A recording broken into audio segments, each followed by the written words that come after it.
Hello， 各位好，我是 Revision Lab 修診所的阿修，歡迎來到我的頻道。如果你是第一次看我們影片，記得先點擊下方訂閱按鈕，再打開旁邊小鈴鐺，這樣每次有新影片，你都會第一時間收到通知。也幫我按個讚，讓 YouTube 知道你喜歡這種類型的內容。謝謝大家。我們現在正式開始。今天呢，我們要來拆解一個醞釀超過20年、格局真的非常非常宏大的一個史詩級小說計劃，書名叫做 Alka Plan。它的作者珍妮佛·馬空比博士正在建構一個我們可能從來沒有想象過的未來世界。好，我們直接來一個思想實驗。你想象一下，如果有一天，當我們講到世界最強的經濟體、最頂尖的科技、最流行的文化時，腦中浮現的不再是我們現在熟悉的歐美，而是非洲。如果整個世界的權力中心都轉移到了非洲，那會是什麼樣子？聽起來很科幻，對吧？但這就是這本小說要帶我們去的世界。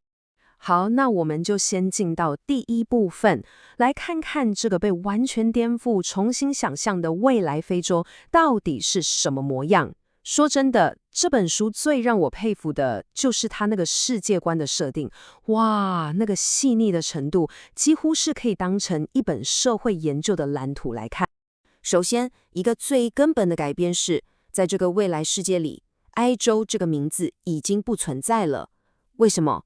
因為 Africa 這個詞在故事的設定裡，它本身就背負了太多殖民時代的痛苦跟屈辱，所以他們換了一個新名字，一個更古老、更有力量的名字，叫做 Alkebulan。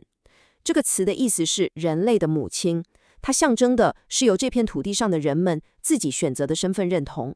你看，光是改個名字，這個動作背後的意義就非常深遠了，它代表的是一種話語權的奪回。那這個新世界的秩序是怎麼運作的呢？首先，全球的權力中心整個大洗牌。過去我們說的北方強權，像是歐美，都已經在衰落了，取而代之的是一個超級強大的非洲聯邦，英文簡稱 VAF。那這個聯邦的組成就很有趣了，它不只是我們地理概念上的非洲大陸哦，而是把全世界所有只要在血緣上源自非洲的社群，全部都聯合起來。比方說，加勒比海地區的、美南美的，全部都算，總共組成了7個大的聯盟。所以它的成員資格是看你的血緣，不是看你的國籍，這就形成了一個可以說是全球性的黑人共同體。那在這個共同體裡面，主要有2群人，一群是一直都住在這裡的本地人，叫 Continentals， 另一群呢，則是從世界各地回到這片土地的，叫做 Returnees， 也就是回歸者。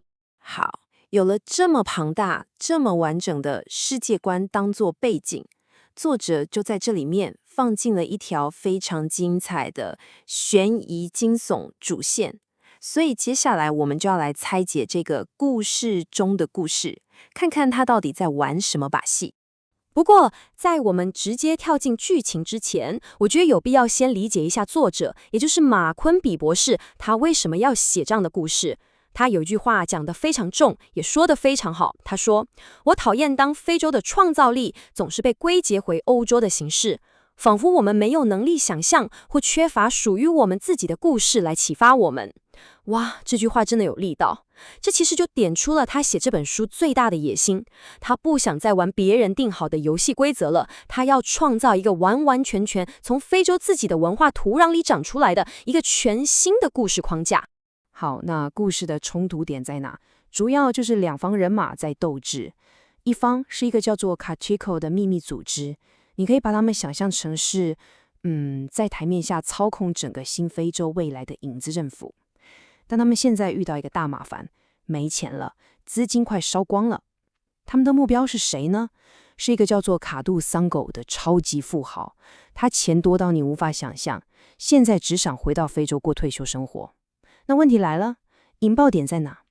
這個卡杜，他雖然血統是非洲人，但他的外表呢，看起來卻像個白人。這下就好玩了。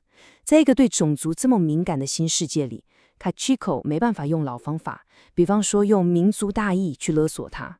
所以，一場本來可能很單純的黑吃黑，就變成了一場非常燒腦的心理戰跟智力遊戲。好，聽到這裡，你可能會覺得 OK， 這就是一部設定很酷的科幻驚悚小說嘛。但如果你真的這麼想，那接下來這個部分可能會完全顛覆你的看法。這就帶出了這本書最厲害也最核心的一個設計。這個故事到底是誰在講？我們是透過誰的眼睛在看這一切？你真的覺得這只是一個作家坐在書桌前憑空想象出來的故事嗎？作者在這裡埋下了一個關於說書人身份的，可以說是核彈級的秘密。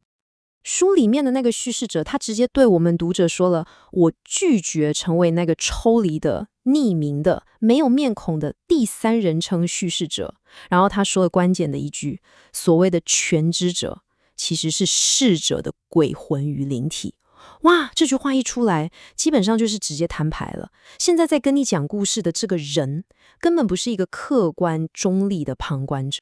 所以答案揭曉了。整本書的敘事者竟然是一個好幾百年前被奴役的祖先的靈魂，他的靈魂就這樣在世界上徘徊了好幾個世紀。他看着自己的後代子孫經歷了所有的痛苦、掙扎還有奮鬥，直到現在，他終於親眼看到了這場他等待了幾百年的回歸。你想想看，這個設定有多驚人，它讓整個故事的層次瞬間就不一樣了。它從一部科幻驚悚小說直接拉高到一部關於歷史、關於創傷、關於最終救贖的史詩。那像這樣格局這麼龐大的作品，當然不可能是幾天、幾個月就寫出來的。接下來，我們就把鏡頭轉到作者本人馬昆比博士身上，來看看他為了打造這座可以說是文學上的紀念碑，付出了將近20年的時間跟心血。這本書的創作過程根本就是一場超級馬拉松。你看最早的想法是從2001年就開始了，那時候還只是2個不相干的故事，一直到2015年，他才決定把這2個想法合併，變成一個更龐大的計劃。然後到了2019年，他才正式開始動筆，先把整個故事的骨架給搭起來。但中間又碰上疫情，他自己也需要休息，所以停了一段時間，直到2022年才又回來繼續，開始為這個骨架填上血肉。整個作品預計要到2025年才能真正完成。你想想，從一個念頭的萌芽到最後一本書的誕生，這中間跨越了快要25年。而且，為了要真實的描繪那個橫跨全球的全球黑人共同體，馬昆比博士的田野調查跑遍了全世界7個不同的關鍵地區。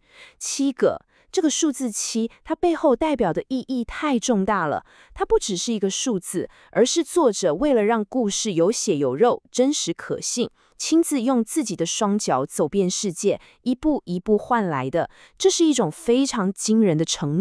那他的研究方法真的可以說是硬核等級。第一步，他直接辭掉全職工作，等於是斷了自己後路，就是要專心去旅行去做研究。第二步，他親自去拜訪了世界各地那些非洲後裔的社群。但他到了那邊，不是像學者一樣做訪談、收數據不是，他是去體驗，用他所有的感官去感受當地的空氣，聞起來是什麼味道，食物吃起來是什麼味道，街上的聲音聽起來怎麼樣，用手觸摸到的東西是什麼質感。因為他相信，就是這些最細微的感官細節，才是一個故事的粘着劑，才能把一個虛構的世界跟真實的感受牢牢地粘在一起，讓它活起來。好，我們講了這麼多世界觀、故事線，還有作者的努力，終於要來到整本書真正的靈魂了。這個故事最重要的主題，其實就是一個詞：回歸。但這個回歸絕對不只是字面上回家這麼簡單。它背後至少有4個非常深刻的層次。如果你正在聽，這部分非常值得你仔細思考。首先，對於那些流散在世界各地的後代子孫來說，回歸代表的是身體跟靈魂終於都回到了真正的家。再來，對 African 這塊大陸本身來說，回歸是一種療癒，療癒過去因為奴隸貿易販賣自己同胞所留下來的歷史罪惡感。